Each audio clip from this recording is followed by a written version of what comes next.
Più volte ti ho parlato su questo canale dello Zoom PodTrack P4. Oggi voglio parlarti del fatto che questo strumento riesce a pilotare questo microfono, ovvero lo Shure SM7B, senza necessità di mic booster.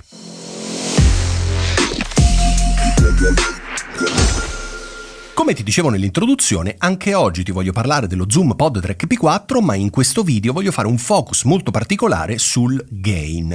Per farlo sto utilizzando questo microfono, lo Shure SM7B, che è uno dei microfoni più bisognosi di gain in assoluto.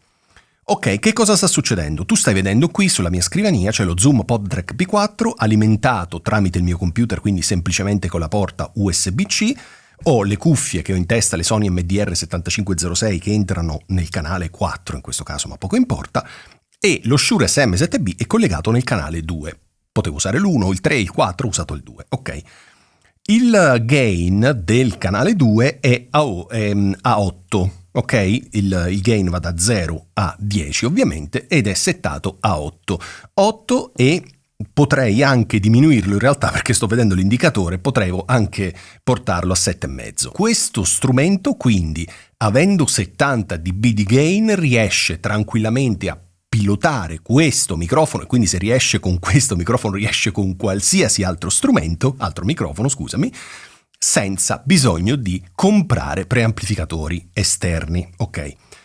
Dov'è il problema? Il problema è che, come stai sentendo, questo Zoom PodTrack P4, come ti ho detto in tutti i video, io te ne ho parlato sempre benissimo, però evidenziando le due criticità, ovvero che un registratore, siccome è un po' vecchiotto, solo a 16 bit, il che per registrazioni super professionali è un problema, per registrazioni normalissime, live streaming o altro, assolutamente no.